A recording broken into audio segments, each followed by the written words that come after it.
welcome to Budget Outlaws. Hopefully this will be a quick one. I took the car for a test drive and it takes a couple minutes to get to an area where I can give it the beans.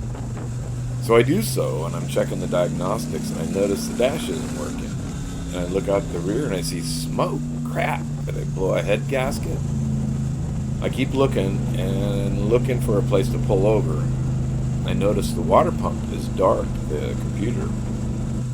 And I ignored that for a minute, thinking it was probably still working, so no. The weird thing is that it still ran fine. The laptop showed it was at 189 degrees, but that was rising. It finally occurred to me that the water pump wasn't working. Duh. But why was it smoking? Right now, all I could think about was how I could nurse it home. I checked the laptop again. It's over 200. I drove it a little further and it saw 225. I pulled it over as soon as I could find a spot and shut it down. Alright, so how good are you guys? Have you figured out what happened? Yeah, I already know. Well, the dash is a custom 911 dash. It's partly 914 and mostly custom gauges. And remember, this is now an electric water pump. And it uses an electric oil scavenge pump on the turbo to collect oil and return it back to the oil pan. And the fuse block is under the dash near the driver's left knee, and it uses a funky early Porsche and VW fuses. The oil backed up because the sump pump wasn't running, and it leaked out the turbo seal and it smoked like crazy.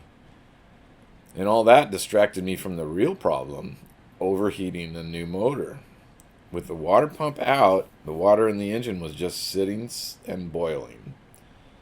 And I think I shut it down in time, but I'm guessing that it probably got to about 260 or so in some spots in that engine. Well, the wife graciously bailed me out and rope-towed me home the 2 miles. And she didn't even knock the car or my expertise, but she may be saving that for a later day. Anyways, it started right up when I got home, and after it cooled off and I cooled off, I figured out the problem, and we're ready to see if it runs okay, or that it still smokes, or maybe not.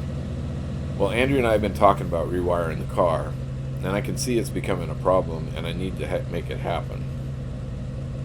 And I'm already planning on doing a backup system to run these pumps when the computers or the sensors fail. I call that a success. So you heard the pump. The oil sump pump was pumping down after it shut off. It should shut off with a key, but that's the next thing I got to work on. Wasn't pumping any kind of fluids or gas or oil out the exhaust. And obviously the water pump's working. Actually working right now. Yeah. It is working. So, I'm going to call that, didn't hurt it. That's what I'm going to call that. So, we'll get to fixing it. That's the next thing. So, at least it didn't get hurt. It seems to be just fine. And what was the actual wiring problem? The fuse fell out. Right as we're about the 25-second mark in this video, you can see the dash go dead. And that's when everything else went dead as well.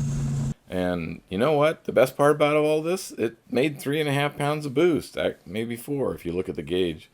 And hey, we're getting there. It's going to take some bit, but we'll get there.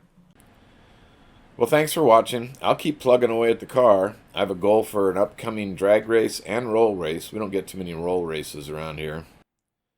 So I need to get to work and iron out these issues. See you next time. Thanks. Bye.